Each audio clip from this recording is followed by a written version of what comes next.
Blog Talk Radio.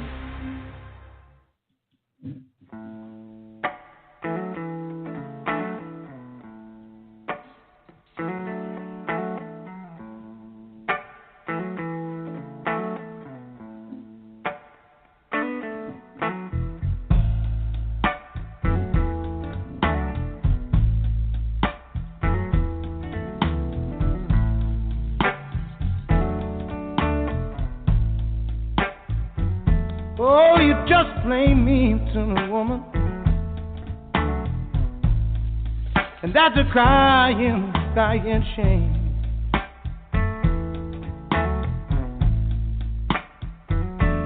You just plain mean to me, woman, and that's a crying, crying shame.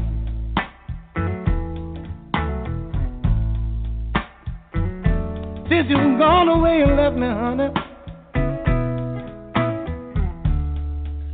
I've been crying with the pain.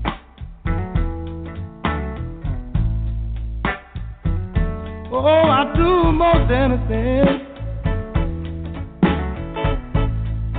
to feel your love just once again.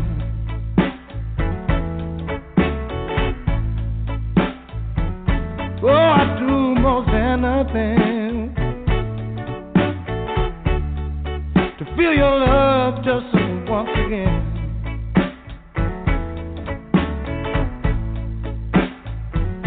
But that day it never comes, babe. That's why I'm crying with the pain.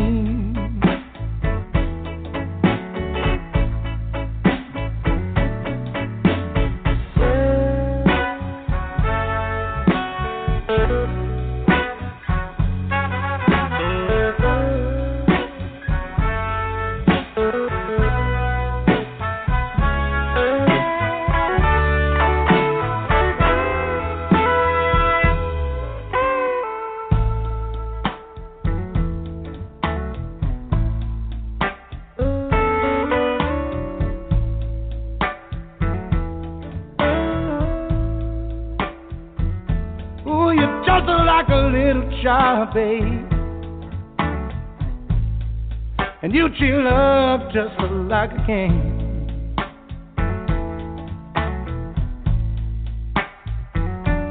You're just like a little child, babe, and you treat love just like your own game.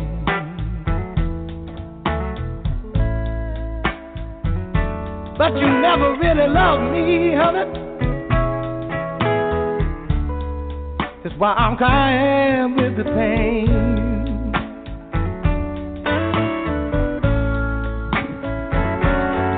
Yeah, I'm crying with the pain. With every night and every day.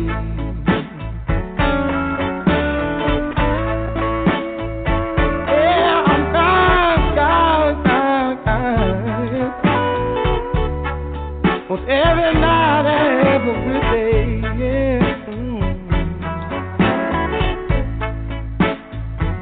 It was just 3 words I wanna hear from you, baby. And those are 3 words you never say. Good evening, ladies and gentlemen. This is Off the Chain. I am your host, Yvonne Mason, and that was the Teskey Brothers, and the song was Crying Shame. Now, the reason that those guys are so near and dear to me is Australia is by far our biggest audience on Off the Chain. They make up 97% of my listening base. So I love supporting all of my guests and especially the Teskey Brothers, because the more exposure I can give those guys, the better off they will be. They are Ray Charles, Eric Clapton, Robert Johnson, B.B. King, Roy Orbison, all rolled into a package of blues that just absolutely makes me melt and run through the floor. These guys are absolutely magnificent. The guest that I had for tonight had a conflict. He lives in California, and he had to go to work at 8:30 my time, 5:30 his time. So we have rescheduled his show. His name is Grady P. Brown, and he is an author, and I really want you to listen to the show on October the 8th when I have him on at 6 o'clock in the evening, my time, 3 o'clock his time. It's a special show I'm doing just for him. No, ladies and gentlemen, I do not do Sunday shows as a general rule. But this young man, his story is so important that I want to do a special show and have him on. He is an amazing young man, and when you hear him and I interview him, you will know why. So put that down, October the 8th. It was the first Sunday that I had available to come and listen to the show with him. So tonight we're doing an open mic night. And I was sitting here thinking, while I was listening to the Teskey brothers, I was thinking about a lot of things. And one of them is my mother used to tell me when I would do my childish whining and complaining and saying, well, so-and-so has so-and-so, or so-and-so is doing so-and-so. And she would say, Vaughn, I used to complain when I had no shoes until I saw the man with no feet. Now, think about that for just a minute. When we complain about the silliest things, the silliest things, there's always someone who is worse off than we are. My husband has heart problems, and every so often we have to go see the cardiologist just to, I guess, keep him in business, and because he likes for me to argue with him. And we sit in the doctor's office, and we watch all these people come in, and my husband can't walk anymore. He's in a scooter. He has heart problems. He has COPD, just had colon cancer surgery. He's a brittle insulin-dependent diabetic. But as we're sitting in the cardiologist office and we're watching these people come in, my husband is very fortunate because, A, he still has his mind, and boy, does he use it. He still has his sardonic wit, and boy, does he use it. He still has the ability to make decisions, right or wrong, and boy, does he make decisions. And he still has a clear eye and a sound voice. And he has me. Now, don't laugh, ladies and gentlemen. I know it's funny, but don't laugh, because a lot of the people that come in that doctor's office don't have any of those things. They can barely walk. They can barely remember who they are. They can barely breathe. They can barely get around. And most of them are just sitting. They're not living. Whereas my husband is living every day. And when we think about the fact that, well, I don't have this and I don't have that and I don't have whatever, all we have to do is look around us and see people that have even less than we do. And I guarantee you, ladies and gentlemen, that 99% of the things that we think we need, we don't. It's a want. It's a desire. It's not food, clothing, or shelter. It's all the extras in life that we think we can't live without. So as I'm sitting here listening to the Teskey brothers, and I'm thinking about a lot of things that have happened over the past few weeks and the past few days, and I go back to what my mother said, that I used to complain when I had no shoes until I saw the man with no feet. I think about my brother. Many of y'all have heard me talk about him. My brother has been challenged since he was 9 months old. Back in the day, he was labeled retarded, and yes, that is a word, and yes, ladies and gentlemen, he is retarded. We all are retarded in some way. I live in a right-handed world, and I'm height deprived. But because Stanley got encephalitis, which is a inflammation of the lining of the brain, it affected his speech and coordination skills as well as his intellect. Now, notice I didn't say intelligence. I said intellect. because he's one of the most intelligent people I know. But all these years, Stanley has been bullied. He's never been able to get married and have children. He's never been able to have a car and drive. He's never been able to do things that we think that we have to do. But let me tell you what this man did. And those of you who've never read the book, I suggest you go to get it. It's called Dreamcatcher. Failure Was Never an Option. Stanley never complained. No. He didn't complain because let me tell you what my brother did. My brother started school in Fulton County, Georgia in the early, mid-1950s and was a pioneer in the special education program in Fulton County school system. He wasn't supposed to do that. Did he complain? No, he didn't complain. He just went to school. When he was told he couldn't go to high school because he only had an IQ of 72, he didn't complain. He just kept going to school. Well, guess what, ladies and gentlemen? He went to high school. Not only did this young man go to high school, but this young man has been working since, are you ready for this? Since he was 7 years old. This young man who was not supposed to be anything, do anything, have anything, or know anything. He and my younger brother, who was 2 years younger than him, tossed papers 7 days a week. And it was during the time when you went and you did the collection. You had your little book, and I think it was $10 a week or something, and you go knock on the door and you collect for the paper. He and my brother did that. They would get up at 4 o'clock and 5 o'clock in the morning. They would go toss papers, rain, shine, cold, hot. It didn't matter. They would go toss papers. When Stanley was 16 years old, Stanley was in what we call the DC DECA program, okay? And what Stanley would do is he would go to school half a day, and then at 12 o'clock, he would get on a bus, and he would go to downtown Atlanta from East Point, Georgia, on a bus by himself. And he would go to a trade school to learn a trade. Did he complain? Nah, he didn't complain. He just got on that bus. Well, one day he got off the bus and got hit by a car and wouldn't let the driver of the car call the police or call an ambulance or call anything because he didn't want to miss his job. He got up and he went on to work. But in this trade school, he learned a trade, and that was how to do janitorial work, wash dishes, which he already knew because Mother made us all wash dishes when we were growing up, and he was not the exception. He was right along with us with all the chores. Did he complain? No. He learned a work ethic. So started work for the public, in the public, at 16. He graduated from high school in 1973. My brother has never been without a job a day in his life. My brother is now 65 years old. My brother works for Publix, has worked for Publix for the past 20 years.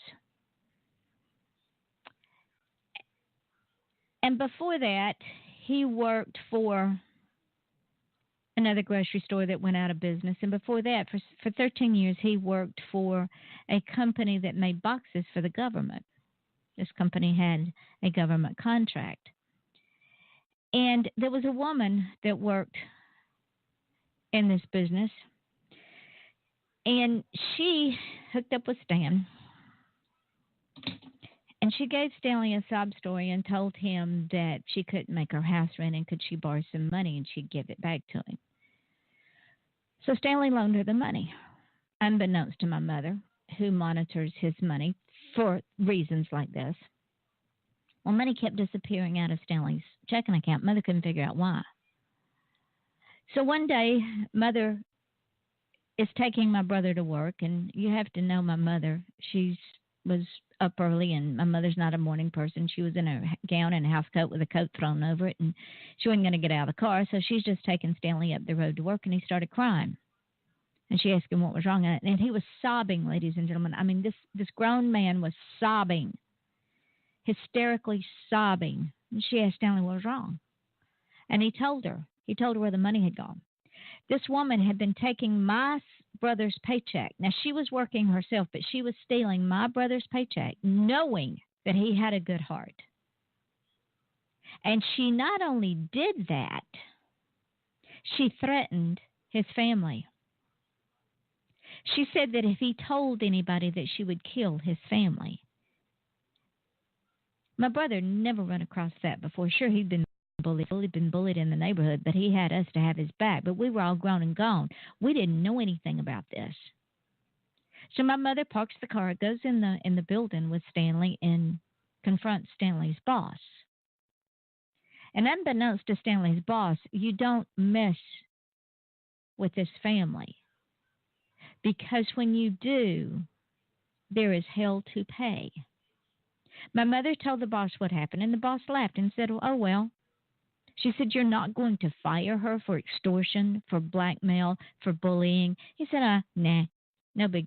So my mother finds a psychiatrist to get Stanley some help, so that, because the woman is still in that, and this was before we had the non-harassment work environment. So my mother takes my brother to the psychiatrist and tells the psychiatrist what happened. Unbeknownst to my mother, the psychiatrist knows people in all the right places. This psychiatrist makes one phone call. This company loses that government contract. The moral of this story, ladies and gentlemen, is we make a difference one person at a time. And when we have a cause that is righteous, that's where we stand up and fight. We pick our battles. We don't just fight for every little thing that comes along, because there's no point in it. My mother picked that battle, and my mother won that battle. And the whole point of my story is, did Stanley complain? Did Stanley talk about the injustice of life and how he was being mistreated and how he was being put down because he was different? No, he did not. My brother went to work every day. Even under the threat of blackmail and bullying, my brother went to work every day and continued to go to work until the company closed down. You see, ladies and gentlemen, even in my brother's damaged state of mind, my brother understands that we just put one foot in front of the other, going, because if we don't, we lose. We can scream injustice. We can scream poor, pitiful me. We can scream, well, so-and-so's got this and so-and-so's got that, and I don't have this. But that doesn't solve any of the problem. It becomes part of the problem. My brother chooses to be the solution. He chooses to be part of the solution. He chooses to make his own life better. We were at a Christmas at my parents' house, and I looked at him and I said, "Stan, because you are disabled, honey, and because your legs are getting worse and your health is getting worse, you can retire and I can file for your disability and I will get you your disability." And ladies and gentlemen, he looked at me like I had two heads. And he says, "Yvonne," because he can't say Yvonne, he says, "Yvonne, I'll tell you something." I said, "Okay, tell me something. Enlighten me, because I'm kind of stupid. Tell me something." He said, "I want to make my own money. I don't want to live off the government." And that told me that my brother, even in his retarded state of mind, understood the pride, gratification, the self-worth, the self-assurance, the self-confidence of making his own money. Even if it meant going to a job where he was bullied, harassed, blackmailed, and extorted from. He was making his own money. We never had that conversation again, because he made me understand that he needed that to be special. And I don't mean to feel special. He needed that to be special, because that meant two things. He was contributing to society, he was being productive, and he could come home with a paycheck in his hand and say, "I earned this. Nobody gave it to me. And nobody can take it away unless I choose to give it away."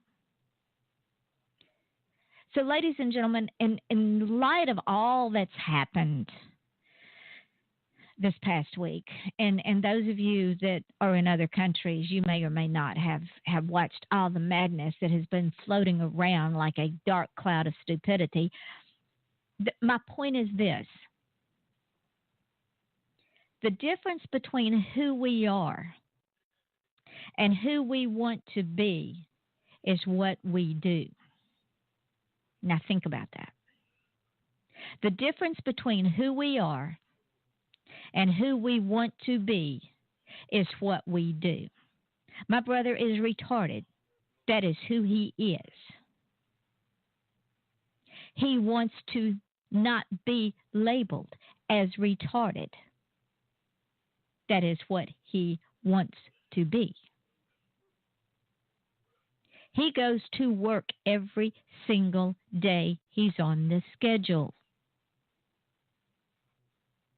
He is productive in society. He pays taxes. He has his own health insurance. He used to get on a plane and fly to Florida every single year, twice a year. That is what he does. Who we are, who we want to be, is what we do. Now, we can choose to do something entirely different. We can choose to be a drain on society. We can choose to wallow around in self-pity. We can choose to say, poor, pitiful me. Ladies and gentlemen, that is who we become, because that is what we do. So if you are in the need and feel that you need to, and I wish you would, because he has taught me more than I could ever teach him. His name is Stan. And Stan has taught me more than I could ever teach him, simply because the difference in between who he is and what he wants to be is what he does. And with that, I want to play a song by my nephew. He wrote this. His name's Mark Stokes. And I want you to listen to the words of this song. It's called Footprints.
And that was Footprints by my nephew Mark Stokes. He is an amazing young man. He's in North Georgia, and he writes all of his own music. He also performs up around the Dahlonega area. Look him up on Google and Facebook and friend him.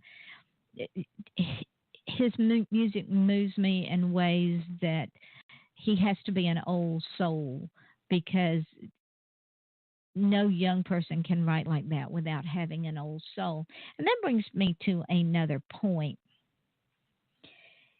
One day, whether we want to believe it or not, we're all going to be just a memory for someone, because the circle of life, that's part of it. We are born, we live, we die. That's just the way it is, ladies and gentlemen, and we're not going to live forever on this earth. So one day we're going to be a memory for people. Now, my question is this. Have you ever asked yourself, what kind of memories are you leaving for others to remember you by? I know it's kind of deep, but tonight's kind of a deep show for some reason. I don't know. Do you want to be that memory that when someone says your name, or someone looks at a picture, or someone hears a piece of music or reads something and they say, oh, that reminds me of so and so, and they smile? Because it's a memory that is embedded. And it's a memory that brings comfort and love and happiness, and something that you know will go on forever. Or is the memory you leave one that leaves a bitter taste in people's mouth when someone mentions your name, or they hear a song or read something and they go, yeah, that's that SOB. I remember him. Yeah, that reminds me of him. I'm so glad he's dead. I mean, think about this, ladies and gentlemen. To be glad that someone is dead because they were such a vile person, it's almost unfathomable to me, unless it's serial killers and child molesters, and then, yeah, I don't have a problem with that. But in general, people that we are around every day, and people that are friends with us and we are friends with them, and family, do we really want that memory to be vile and depressing and dark and unhappy and good riddance to you, you were a waste of human breath, all the things that we say about the evil in the world? Or do we want people to say, I really miss so-and-so. I wish they were here. We would get a big laugh over this. I think about this quite a lot now, as opposed to when I was younger, because I was young and stupid and thought that I was special and I would live forever here on this earth. Even as I watched family members and friends of mine die around me, I was 10 feet tall and bulletproof. Well, I'm not 10 feet tall and bulletproof. I've died 3 times. And I guess God, in his infinite sense of humor, decided that I needed to stay on this earth. I don't know, to antagonize people, to be a thorn in people's sides, to be their conscience, to spread goodwill and cheer. I don't know. But I am still here nevertheless. And as I've thought about this, as I have grown older, and as I have watched my father die, my granddaughter die, all of my aunts die, my grandparents die, I'm thinking about the things they left behind. I'm thinking about the impact that they had on my life and the impact they had on others' lives. And the one thing that keeps coming up is people that knew them say, I remember when. And they say it with a smile and with fondness and with love. People said that my father was one of the greatest men they ever knew. My father had a learning disability. He couldn't read. But my father was one of the smartest men I knew. Had his own heating and air conditioning business. And he built that business. He never advertised on the Yellow Pages or a billboard or even flyers. He had business cards and a handshake. I want to be my dad. I want to be just like my dad. That's my memory. And we have a caller. Hello, how are you? Hello? And who is this? Is this area code 916? No, it is not. This is area code 516. No, I'm You're saying, did you pick up on 916? Yes, I did. This is live radio. Yes, This is Francy. Hey, darling, how are you? I'm good. How are you doing? I am good. I'm going, I know the voice. I was listening to the things that you were saying about your father, and I totally agree. You know, he wasn't my real father, but he was my stepfather. And when you were talking about songs of your loved ones or people that you love from the past, yes, my father passed away when I was here in California, and I couldn't fly to go see the funeral, and my family accepted that, and Dance with My Father Again is the one song that makes me think of my father, because I've danced with him a lot. And it leaves you with a warm feeling, does it not? It does, and even Luther Vandross hit it. The mother was upset, and my father would put $1 underneath my pillowcase. I mean, that's what my stepfather, and he didn't have to be my father, but he was my father. So, you got, and I would give him 10 out of 10 stars. So when you hear that song, and it brings up all of these wonderful memories, because this man chose to be your father. He was your father by design. Yeah. Which is a very enduring love and a very permanent love. When you hear that song, Dance with My Father, does it make you want to get up and pretend like you're dancing with your father just to relive that memory? Yeah, and, I used to go to dances, father-daughter dance, and I was dancing with my father. It's really cool, and I give him 10 out of 10 stars. I'm glad he you didn't said have that. to be the dad that he didn't have to be. And he was 100% on board. And in fact, when I told him that I was going to move to California, by phone, when he was at work, he's like, I'm going to miss you. It's like, Dad, why did you do that? He told me, he's like, I'm going to miss you. Because he loved you. Yeah, exactly. And he would be so proud of you, especially because you.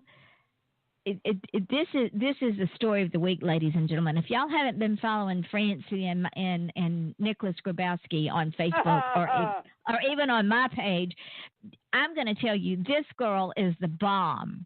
And the reason she's the bomb is she has a show called Francy and Friends, and it's on at 11 o'clock at night on their time, which makes it 1 o'clock in the morning at my time. But it's a hoot. I mean, she has all kinds of different lovely people on the show, and I thought my Off the Chain was off the chain. Theirs should be called Off the Chain on drugs. Because Howard Stern was going to prank us. Yeah, exactly. That's where I was getting. Howard Stern pranked her on her show. Tell me what happened. And that show happened like a couple of weeks ago, and Nick woke up and he checked his email. We both woke up at the same time, and he's like, "Were you on the Howard Stern show this morning?" And I kind of looked at my wrist, which there's not a watch, and I'm like, "Not that I know of." He's like, "So why is Alexander Beresford, which, thank you, telling me that you were on the Howard Stern show this morning?" And I'm like, "I'm not cheating on you, honey." You know, it's kind of like one of those moments, like, no. And we thought it was just a hoax. Maybe somebody called it. No, I was. Did you hear the clip? I have not heard the clip yet. What? Can we play it live on your show? I don't know if I can get it on live on my show. I should have uploaded I was it. saying Nick's got good speakers on his computer, and we can do that. See if you can use it from yours. I should have uploaded it. Suddenly this video has gotten like over 2,000 views already, and we just posted it last night. Nick, Yvonne would like to. We're gonna put this up to your speakers. Oh yeah, hold on. And play the. Let me get. Ladies and gentlemen, and this is live radio. This is what happens on Off the Chain. I never know what's going to happen, where the conversation's going to go, and on open mic night, I never know who's going to call in. So this is amazing. I saw this when Nick put it up, and I went, "What?" And it's like, what the hell? Exactly. Okay, here it is. Now, Yvonne, there is some strong language on it because you got to remember this is Howard Stern. It's Howard Stern. So go ahead. Exactly. Okay, Nick, I'm going to hand you over the phone and put it. I'm going to go outside. Hold on. So, ladies and gentlemen, where do I put the phone? That's where the money.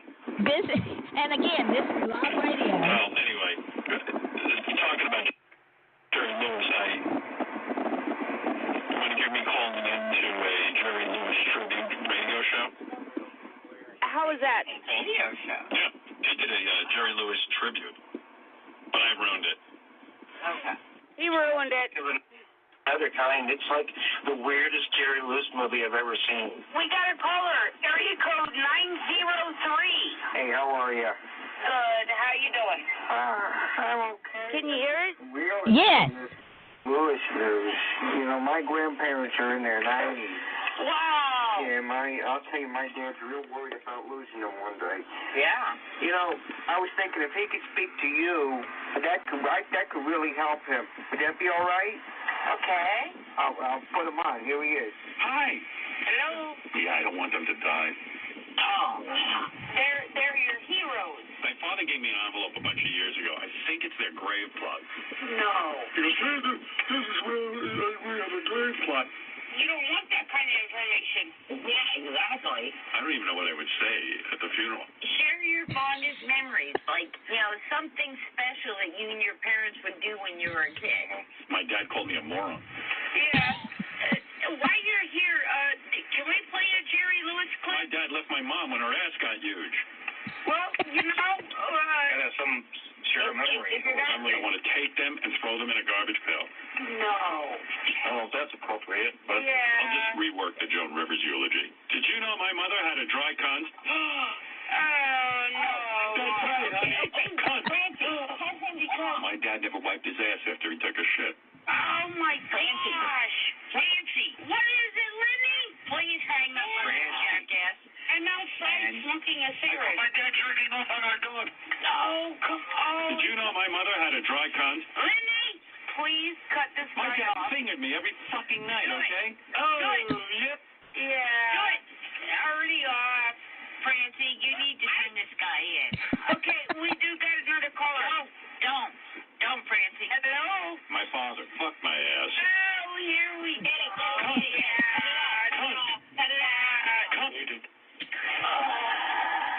Francy, we are trying to do a serious tribute show to Jerry Lewis, and you gotta take it kind of as a compliment because your show is being listened rude and disgusting. It's not a compliment.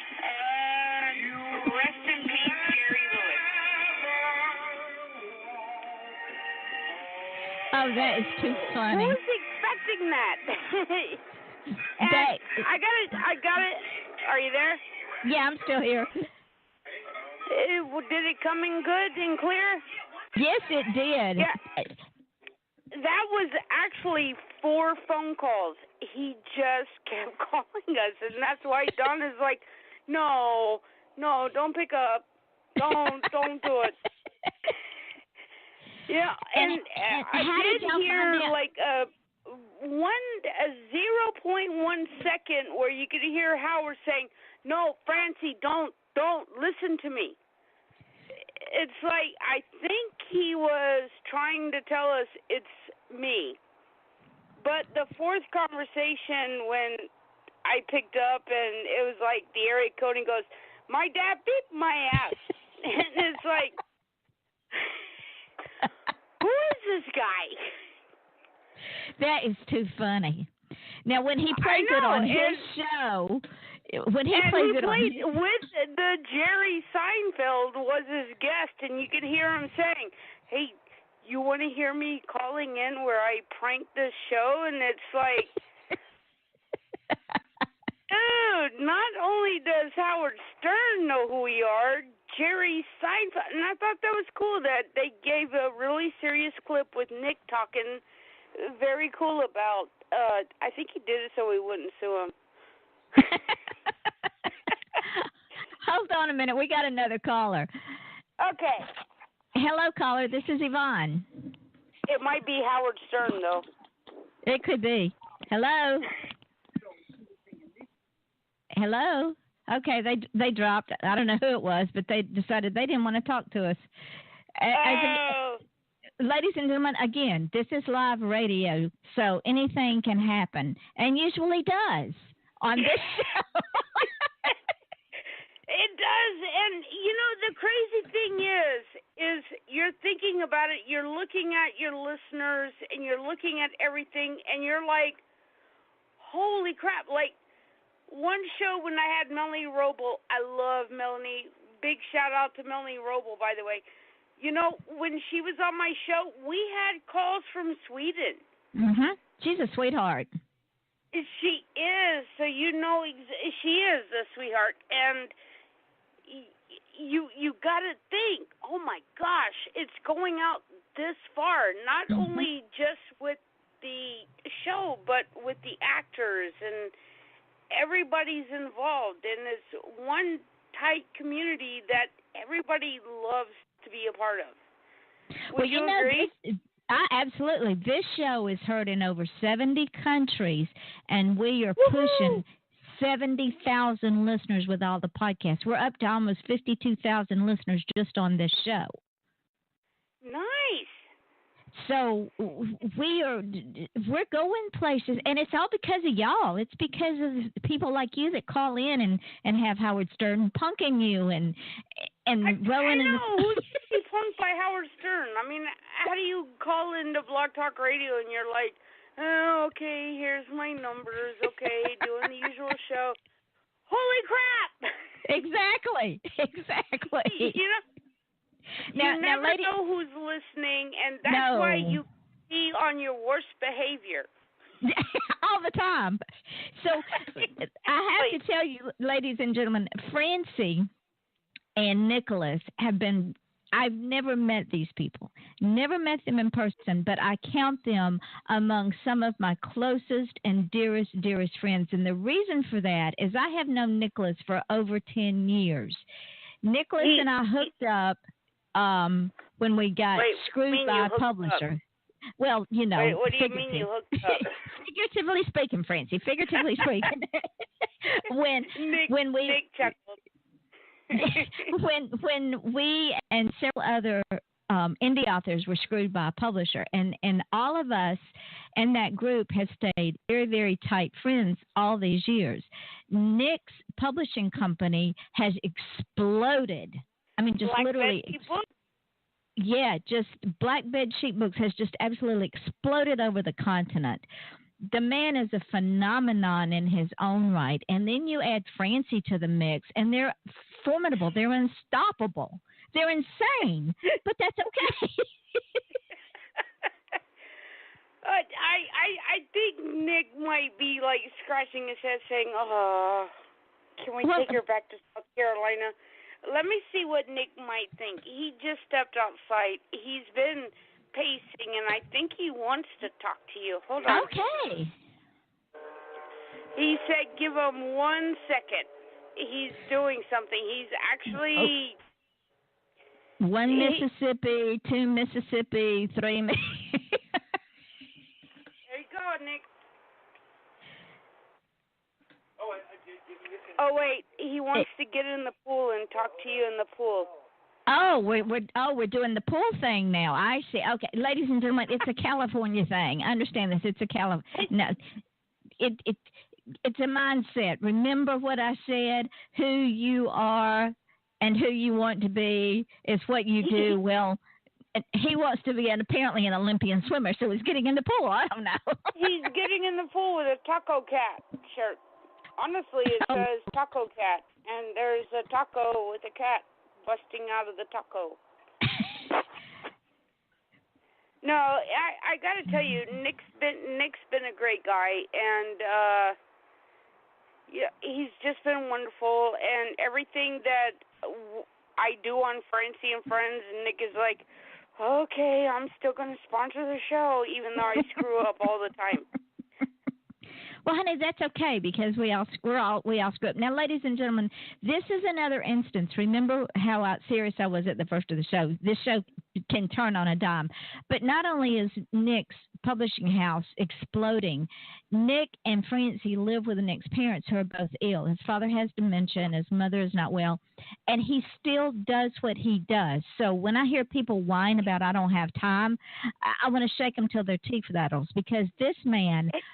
Yeah, because on my 2 days off, I'm like, okay, I got to do laundry, and it's like, and yesterday he left me home alone with the parents, and I looked at him for he left me home alone for an hour, and when he got home, I'm looking at him like, why did you do that to me? But you survived. How do you do what you do? I couldn't even fold laundry. And this is a man that publishes books for a living. Exactly. He's like, I got to get these contracts out. I got to do this. I got to edit this book. And I'm sitting there and I'm playing Facebook video games. And Nick is like, just got done finishing editing a book. And I'm like, and I'm playing Juice Jams. So, ladies and gentlemen, I go back to what I said at the beginning of the show. The difference between who you are and who you want to be is what you do. And I don't want to hear any excuses of why you can't do something because that's what they are. They are not good reasons. They're poor excuses. My husband is disabled. Poor excuses. Extremely poor excuses. I do have to reflect on a little bit what you said because, my mom was a single mom until I was 14 when she married my dad. That's my Didi. She had 3 kids, 2 boys and 1 girl. I was the girl. Okay. So, she knew where we were at all times. She had to work a full-time job. She did not accept food stamps. She did not accept welfare. Her words was, if I can't make it, I'm not going to ask for it. Exactly.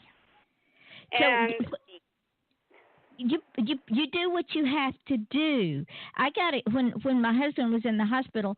I had all these people that loved me, and they were all afraid I was going to break under the stress of 9 days in the hospital with my husband. And I'm looking at them like they have 2 heads because you pull yourself up by the strength in the bottom of your boots, and you do what you have to do when you have to do it. And nothing else matters but taking care of business. Exactly. And Yvonne, I'm going to let you in on something. My mom spent 6 months of her life a couple of years ago on life support. She had an infection the size of a football in her back.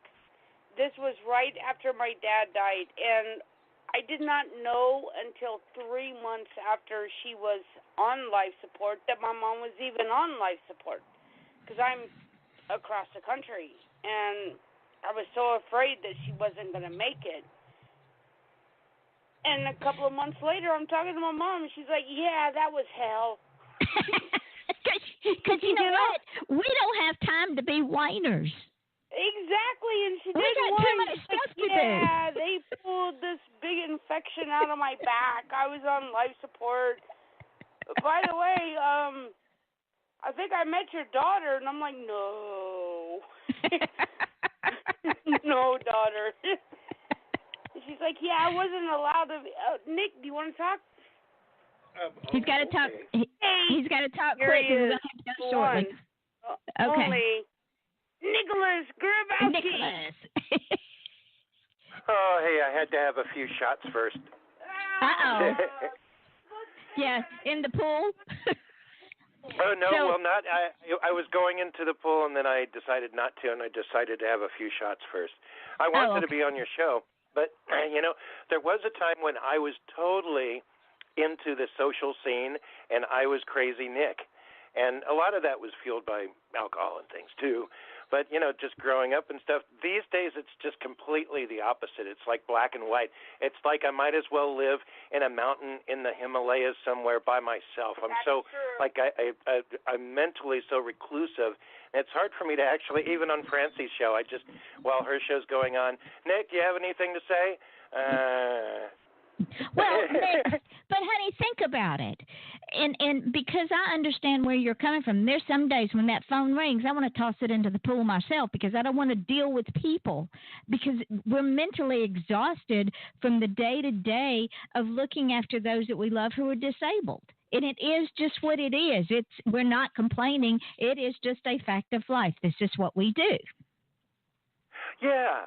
Yeah, well, that is true. That is true. I think that's probably not probably, definitely part of the reason, but part of the reason too. Another part is just the basic fact of staying at home all the time. My business is at home, and I take care of my parents at home, and everything else at home. I hardly go out. When I do, the highlight of the week is going to the supermarket. Yeah, mine is getting my hair done because I hate going to the supermarket. But yeah, I because I run 4 businesses. They're all out of my home. I take care of my husband. He's disabled. The highlight of his day is going to the doctor. That's our social life. Yeah. So, the struggle is real. But do people see us whining because we don't have this, we don't have that, or our life circumstances aren't what we might think they should? No, because number one, you're grateful you still have your parents. I'm grateful I still have my husband. And between us, we're formidable. I mean, look what the two of us have done, you and I, in our separate worlds, but yet together, we've exploded on things that people are still scratching their head. Well, yeah, that's definitely true. It's like, who are these people? Oh, now I know. Yeah, exactly. It's like over a period of time, now they're used to us. Now they see our names everywhere. And they go, what? I remember when. Yeah, well, we're still humble, ladies and gentlemen. We refuse to allow our quasi being known to go to our heads. He's still just Nick Grabowski, and Francy is still just Francy, even though she got punked by Howard Stern, and I'm so jealous. And I'm still just Yvonne. We are not, and we just want to help other people succeed, and that's how our difference of who we are and who we want to be is what we have done. Would you agree to that, Nick? Oh, yeah, definitely. Yeah, it just, the places that we are now compared to what we were back then, it takes a lot of perseverance. You know what? If I can remember, there is this Solomon Burke song that I played this morning. and it was about that. It's something. I think it's on the tip of my tongue, but it's exactly what we're talking about. It's something about getting up and doing it yourself. You got to do it yourself. Something like that. It's from the soundtrack of what did I play earlier, Francie? What was that? I just got it in the mail. I'm collecting soundtracks a lot lately. I'm a music soundtrack vinyl record freak. But it's a very inspiring song, all about you got to get up and you got to do it yourself. Nobody's going to do it for you. You know, that kind of thing. And where is the gratification? Where is the gratification in a handout? There isn't one. Not really. Sometimes there are. They take different forms. I mean, we do there's get a hand up and there's a hand out. I mean, it's not like what we're doing. Every response we get, everybody says, "You suck." No, people like what we do. And so they that's do. The They do. Yeah. I'm not sure if we'd be doing it if all people said was "you suck." I would just. I don't know. I would just because I could, because I would. Well, I like irritating people. I guess that's my lot in life, is to irritate people. And some have said "you suck," but that's because they were jealous. And I just looked at them and said, "Okay, don't listen. I don't care. Don't read my books." There are those. But yeah. But we are in the. Would you believe that the show is almost fixing to shut us down? So real quickly. Oh well, yeah. I was looking at the clock. It's.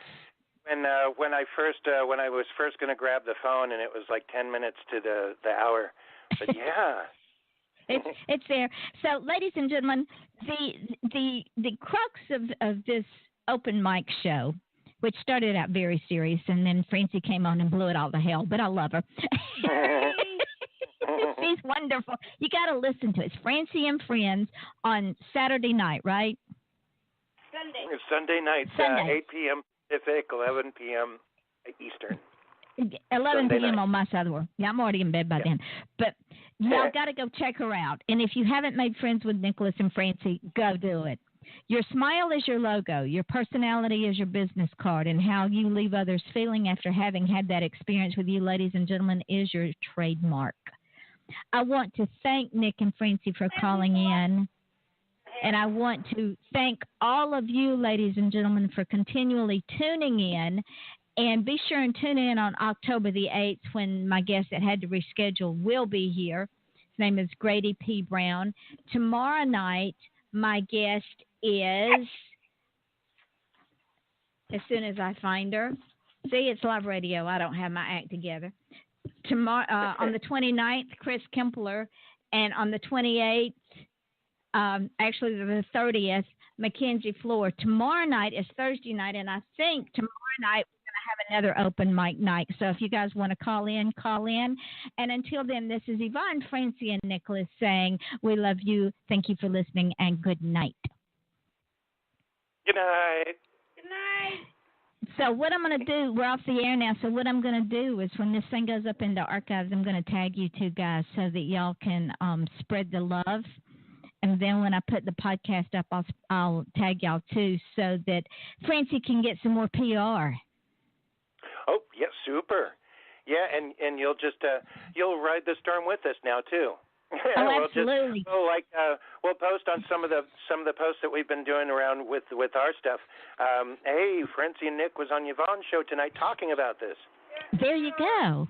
And, Nick, yeah. I do want you to come on after the first of the year when things calm down with the silly season and everything, and you've had time to regroup a little bit. Seriously, I want you to come on the show and talk about your authors and the business and how wonderful it's going. I'd love to. Just getting ready for Halloween. Actually, this is the first year since I started Black Bedsheet Books where I've had a chance to I put out books all the time. I'm always in production, and it gets in the way with marketing and sales and everything else I have to do. So I'm all over the place. But I put a stop to publishing any more books from a couple of weeks ago through to the end of the year, so I can just concentrate on. And October isn't even here yet, almost. So I'm ready. I'm more ready than I ever was. Well, so it's time for you to sell and market. Take a break from publishing for a little while and sell and market, and then start back up. after the first of the year, because it's time for you to take some time for yourself. Oh, yeah, that's true. And, you know, it wears on you after a while just sitting and editing books and doing stuff on the computer. I want to actually be physical and do stuff. And it's the time of the year to do it. This weekend, we put up all of our Halloween decorations and stuff. Last year, we got 300 people to show up on Halloween. And I gave away tons of books. So maybe you'll have more. Yeah, plus candy. Yeah, this year. Candy. Every year it gets more. So and every year it gets bigger too. So we're going to have even bigger things. So, ladies and gentlemen, go check out Black Bed Sheet Books. Friend Nicholas, friend Francie. You can pick her up off of his page. If you can't find them, go on my page. Friend me, friend from my friends. You know how that goes. And all of my listeners from all over the world, thank y'all so much for listening and supporting us, supporting Nick, supporting Francie, supporting me, supporting the indie artist, because without y'all, we don't have a platform. We're just writing because we love to and because we have to, and we're just doing radio shows because we need to. But y'all are the ones that keep us coming back. You are the ones that light the fire under us. Would that be a true statement, Nick? Yep, that's true. So that's a very colorful truth, too. Very colorful. So with that, ladies and gentlemen, and this will only be heard in archives because the live show is off, but I want to end the show with a song that holds a very special meaning to me. Those of you who know the song know why it was written, and those of you who know me know that the reason that it holds that special meaning is in honor of my little granddaughter, who we're trying to get a named scholarship for, and my dad. So I'm going to say goodnight to Nick and Francie. I want them to stay on and listen, and then we'll end the show with this. So I love you guys. We love you too.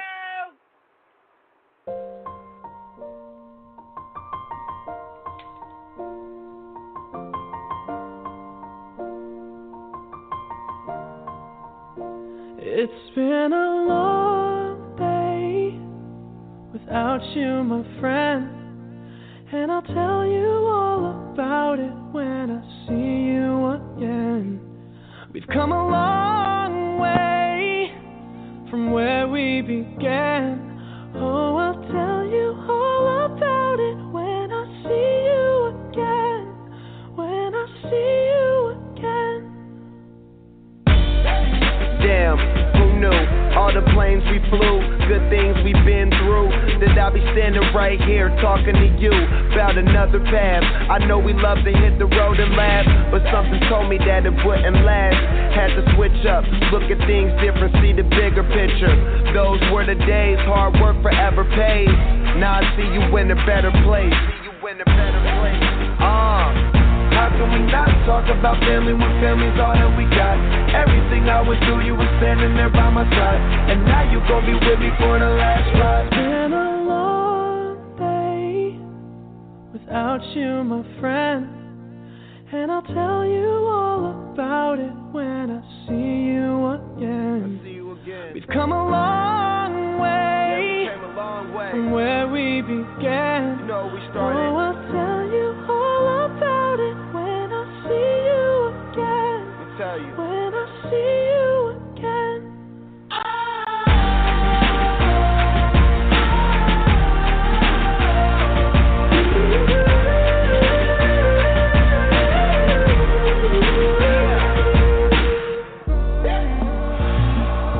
First you both go out your way and the vibe is feeling stronger. What's small turn to a friendship turn to a bond, and that bond will never be broken. The love will never get lost.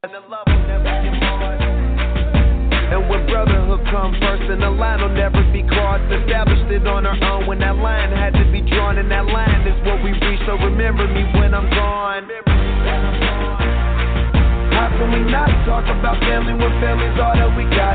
Everything I went through, you were standing there by my side, and now gon' be with me for the last ride. Let the light guide your way.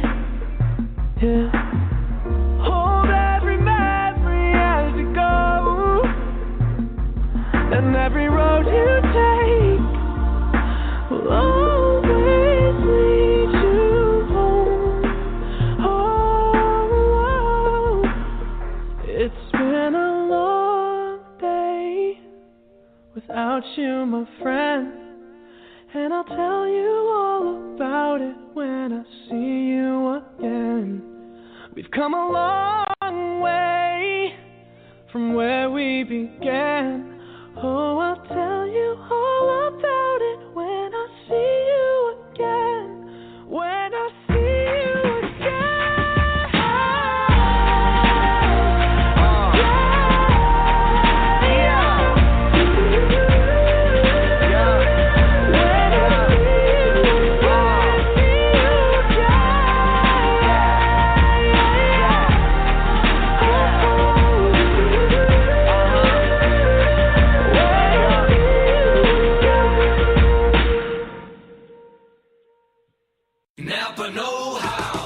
A Napa guy knows more isn't always better, unless we're talking about full-size vans. These beasts do more than get you from A to B. They have so much space a man can live in it. With shag carpeting, waterbed, and a sweet lava lamp, these mobile abodes have all the comforts of home.